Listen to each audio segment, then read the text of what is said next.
Masya Allah, ini musyawarah bulanan kemarin keputusan dari MUI bersama Ustaz mereka, Ustaz Swakil, SPD.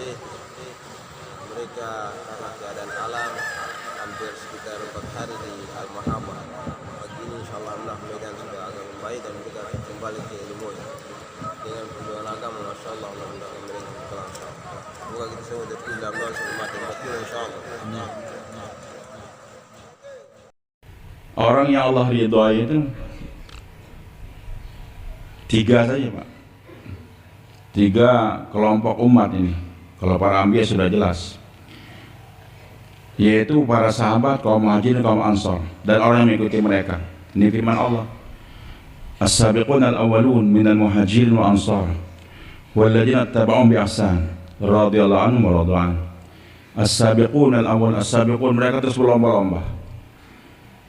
Jadi para sahabat Nabi ini orang yang berlomba, dan ini agama harus berlomba, kita nggak boleh lambat-lambat kayak wong wedo, nggak boleh, harus gerak laki-laki, bahkan harus lebih cepat dari militer, kata Mas Syekh tadi. Dunia terlambat gak jadi masalah, tapi agama kalau terlambat fatal. Bahkan kita harus berlomba, mengalah makruh, bisa haram. Ikram itu untuk keduniaan, sunnah. Li fuqara muhajirin, siapa mereka? Punya sifat 3, Pak. Mudah-mudahan Allah berikan 3 sifat pada kita. Alladzina ukhriju min diyarihim wa amwalihim, mereka yang dikeluarkan dari kampung halaman mereka dan uang harta mereka. Sudah punya kebun, punya apa, tinggalkan. Jadi hari ini sifat untuk bergerak memperjuangkan agama. Ini merupakan sifatnya para sahabat. Hubbul watan minal iman, ini hadis palsu, Pak. Nggak benar tuh. Cinta tanah air sebagian dari iman. Kalau mau ingin dibenarkan juga, kata Mu'alim Sabran, dokter hadis, itu watonnya itu sorga. Dunia jangan dicintai, Pak. Temboro aja berangkat. Sayyidina Umar ketika dia mau hijrah langsung tawaf. Selesai tawaf dia ilankan dengan pedang terhunus, siapa yang ingin istrinya janda, anaknya yatim, tunggu Umar di luar batas kota Mekah sana. Nggak ada yang ngusir, tapi siap untuk meninggalkan kampung halaman. Bersedia, Pak? Kampung halaman, amwalihim, dari Jawa hijrah ke Sulawesi, hijrah ke Sumatera, hijrah ke Kalimantan. Miskin tadinya, sekarang punya kebun karet, punya kebun macam-macam. Waduh, berat nih pulang ke Jawa lagi, berat tinggalkan ke Sulawesi. Jangan, harta kamu itu di sana, di sorga. Bersedia, Pak? Wajahadu bi amwalihim wa anfusihim fi sabilillah, memperjuangkan lagi dengan harta dan diri mereka agama Allah. Ulaika humus shadiqun, mereka orang yang benar. Jadi kalau sudah bergerak baru dikatakan imannya benar. Semua mudah-mudahan Allah benarkan iman kita insyaallah. Kemudian apa yang dikerjakan mereka, Pak? Walladzina tabawwad darul iman, dan orang yang menempati kota Madinah dan beriman sebelum kedatangan kaum muhajirin, orang ansar. Apa kerja mereka? Yuhibbuna man hajar, menyenangi tamu-tamu yang datang. Senang tamu yang datang. Ini ciri pertama. Datang satu rombongan dikirim ke mahalah kita, oke, layani dengan baik. Minggu depan dikirim lagi, marah. Ini orang markas gimana sih? Baru minggu tadi dikirim rombongan, dikirim lagi, nggak mikir. Berarti Anda belum punya sifat kaum ansor. Di antara tujuan dakwah saya ini akan menutup hotel dan warung. Di antara dakwah saya ini tujuannya untuk menutup hotel-hotel dan warung. Karena terbukanya hotel yang banyak, warung yang banyak, itu menunjukkan kebakhilan itu masyarakat, Pak. Tamu yang datang jangan ditaruh di hotel, tamu yang datang jangan taruh suruh makan di warung, jangan.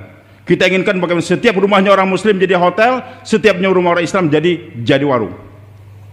Standby setiap saat. Bersedia, Pak? Satu rombongan ulama dikirim ke Mewat, kerja bagus di satu tempat. Pulang ke Arkuzari, katanya Syekh Muhammad Ilyas dengarkan sambil berbaring sakit. Tanya, kerja bagus, kerja. Terakhir beliau katakan, siapa yang masak? Kami sendiri yang masak. Loh, orang kampung gak ada yang masak? Nggak ada. Syekh Ilyas yang tadinya sakit bangun, pegang kepala, toba. Ya Allah, jangan kau turunkan azab di kampung itu, ya Allah. Jangan kau turunkan azab di kampung itu, ya Allah. Jadi kalau ada rombongan bergerak orang kampung nggak menghiraukan, hati-hati azab akan turun ke sana, Pak. Hadis Bukhari, Pak. Nabi memberikan kunci bagaimana supaya orang miskin bahagia. Ajib. Beliau katakan wattaqun nara walau bisyiqqi tamratin. Jauhi api neraka walaupun kamu hanya bersedekah dengan separuh korma. Bagaimana supaya orang miskin yang punya satu korma tidak bahagia? Jangan kau minta, jangan kau makan semuanya, belah itu korma. Kau makan separuh saja, sedekahkan separuhnya. Maka lebih menjamin orang miskin yang mau bersedekah separuh hartanya tadi, separuh korma, Allah Subhanahu wa ta'ala akan bahagiakan dia. Bukan besok, detik itu juga Allah bahagiakan dia. Karena saat dia bersedekah, dia merasa nggak perlu. Gembira dia bisa bersedekah walaupun separuh korma. Dan hari-hari berikutnya, tangan dia Allah jagakan. Nggak akan dia mengajukan proposal kepada camat, bupati, gubernur ke orang kaya untuk minta duit, nggak mungkin. Karena dia sudah mensedekahkan apa yang dia miliki. Dan Allah Maha Adil, kata Nabi kita Muhammad SAW dalam hadis, dirhamun wahidun yasbiqu mi'atal dirham.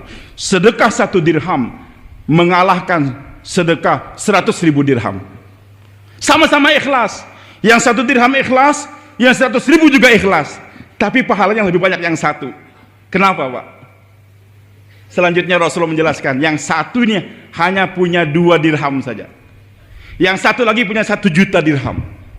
Maka orang yang punya 2 dirham dia bersedekah 1 dirham, di sisi Allah dia sudah bersedekah berapa, Pak? Separuh hartanya. Yang punya 1 juta bersedekah 100.000, bersedekah dipandang manusia dia banyak, tapi dalam pandangan Allah dia baru bersedekah 10% daripada hartanya. Itu maha adilnya Allah. Siap jadi orang bahagia insyaallah? Jangan bakhil. Tamu datang, tetap kita ikram, apapun yang ada kita keluarkan. Maka dipelihara daripada kebakhilan. Nah, hadirin Allah Subhanahu wa ta'ala, ini kerja kita belajar, Pak. Saat saya jadi muhajirin, jangan cinta kampung halaman. Kapanpun juga saya siap berangkat. Sawah yang sudah saya garap, apa saja, itu amwal, siap saya tinggalkan. Tapi betul-betul ikhlas dan untuk membantu agama Allah. Nanti saat tamu datang begitu. Kalau ini kita kerjakan hijrah nusrah, Pak, janji Allah pasti. Nanti anak cucu kita, dan sudah terbukti di Temboro, di mana-mana sudah terbukti. Walladzina ja'u min ba'dihim, dan orang-orang yang datang sesudah mereka. Generasi berikutnya siapa, Pak? Punya 3 sifat, kata Maulana Umar. Yaqulun, mereka mengatakan, Rabbana ighfir lana, ya Allah ampunkan dosa kami. Anak-anak cucu kita insya Allah, Pak, akan jadi ulama-ulama, tapi ulama yang inabah.